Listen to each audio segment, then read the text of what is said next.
Le damos la más cordial bienvenida a todas las personas que se conectan nuevamente al nuevo podcast de Fundarredes, Hablemos de.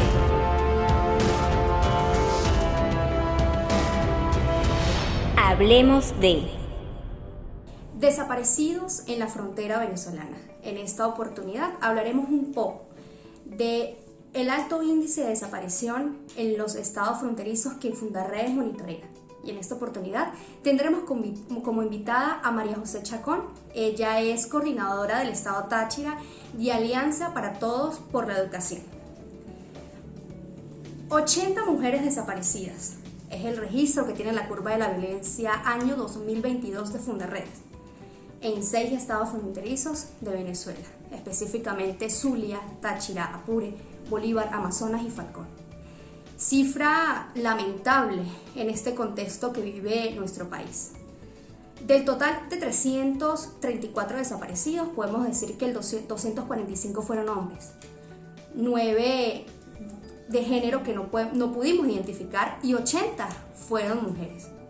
Una situación que Fundarredes sigue investigando, una situación que Fundarredes sigue exigiendo al Estado venezolano las reiteradas investigaciones. Los familiares de las víctimas siguen esperando aún a estas personas que continúan desaparecidas. Bueno, primeramente gracias por la invitación, por permitirme el espacio y poder ser voz de muchas mujeres que hoy tienen que ser calladas incluso por el Estado venezolano. Dando a conocer las cifras y el monitoreo en el que ustedes han trabajado, es realmente difícil para nosotras ver lo que realmente está ocurriendo con nosotras como mujeres en el Estado venezolano y aquella inactividad del Estado hacia nosotras y la baja protección que puede ocurrir allí. Esto incluso lo vemos en que desde el 2007 no hay una actualización de la ley que proteja a la mujer o que erradique la violencia. Entonces tenemos 16 años de desactualización de la misma y esto también influye en un sentido de que no hay políticas públicas necesarias ni totalmente suficientes para la actualidad y el contexto político actual en el que vivimos. Así es, María José, y como lo comentas, ¿no? 16 años donde no se investigan muchas de estas desapariciones que también han terminado con muerte de mujeres en la frontera. A pesar de que Fundarredes dio un registro de 6 estados fronterizos en el año 2023, empezó las investigaciones en otros estados del país por el alto índice de violencia, de desapariciones, de homicidios, incluso de enfrentamientos armados en estas regiones. Pero llama poderosamente la atención que el Estado ha olvidado la figura femenina, ha olvidado a la mujer, aquellas que muchas veces son cabeza de hogar y que deben migrar o desplazarse de un territorio a otro para buscar el sustento de sus hogares. Y es donde aparecen estas desapariciones. Por ejemplo, vemos en el caso del estado Táchira, del estado Zulia o del estado Apure, cómo mujeres llegan a la frontera en busca de una mejor calidad de vida, en busca de migrar a territorios que les permita darle como un sustento a sus hijos que quedan aquí en Venezuela.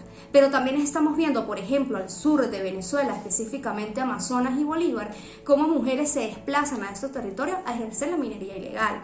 Pero muy importante destacar que cuando llegan a estos territorios son engañadas por grupos armados irregulares que aproximadamente llevan 10 años allí, ejerciendo esa minería y el control del territorio. Entonces las introducen a estos trabajos de minería, pero además al tema de la prostitución, el reclutamiento y el trabajo forzoso, incluso a la explotación sexual. Entonces vemos niños hoy en el territorio venezolano abandonados. Vemos niños esperando a sus madres que han desaparecido en la frontera venezolana y vemos familias que hoy exigen que estas personas aparezcan, pero lamentablemente el Estado hace caso omiso. El Estado no se sienta hoy día con los familiares de las víctimas para atender cada caso en específico.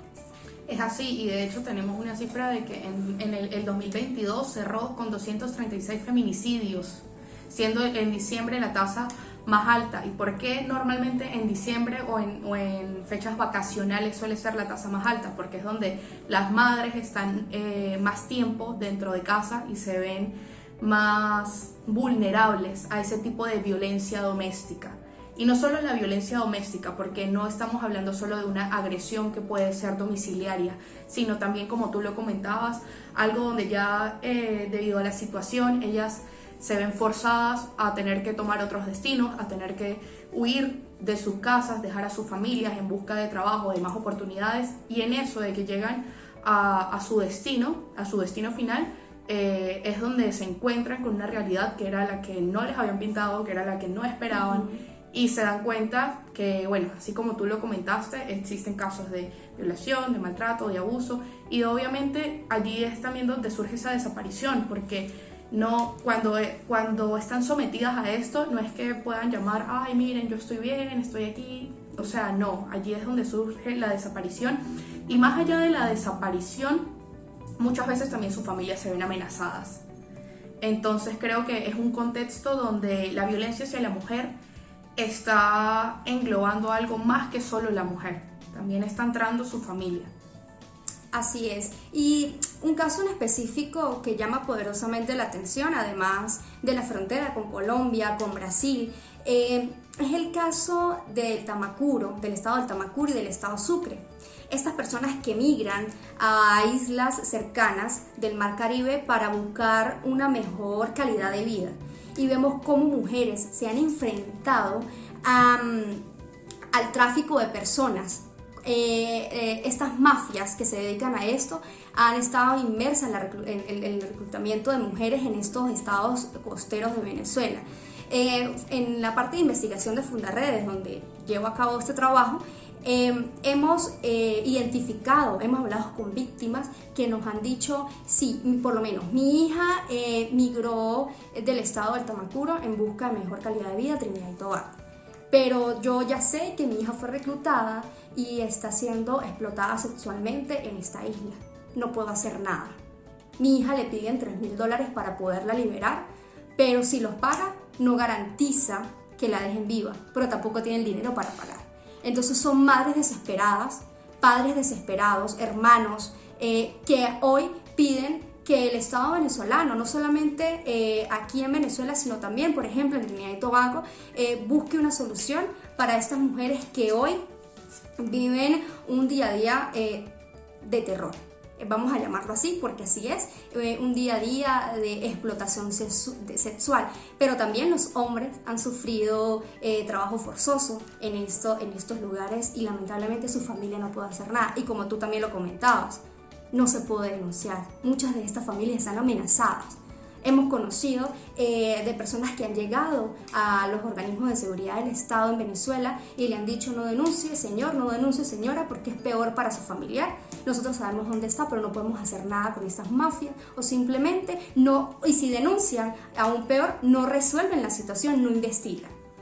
Es un poco la dinámica que hemos observado en el territorio venezolano y que hoy lamentamos. ¿Y cuáles son las consecuencias de esto? Bueno, las consecuencias de esto es un hogar abandonado, son niños desamparados que quedan sin madre, incluso sin padre, por culpa de los grupos armados irregulares que están en Venezuela, porque muchas veces la gente piensa que los grupos armados irregulares solo están en el territorio de frontera, aislado en esa línea fronteriza. No, los grupos armados irregulares están dentro del país en busca de estas personas vulnerables para captarlas e introducirlas a sus filas.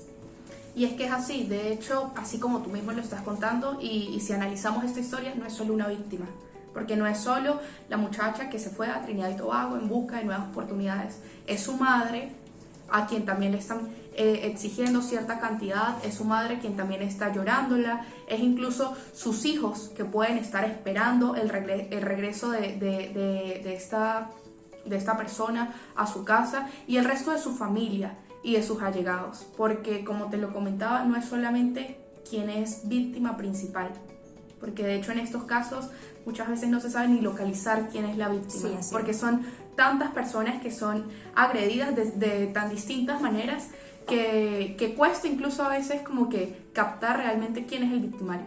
Totalmente, y que eso desencadena, ¿no? Desencadena a un índice violento, desencadena a una tristeza familiar, desencadena a muchas cosas que hoy pues seguiremos exigiendo.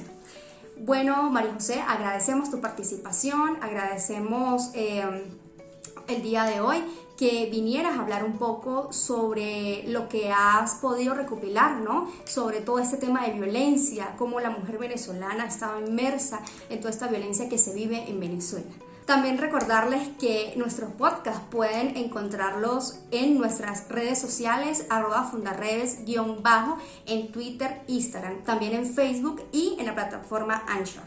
Una vez más, agradecemos a todas las personas que estuvieron atentas a este podcast. Nos veremos en una nueva emisión de un podcast Hablemos de.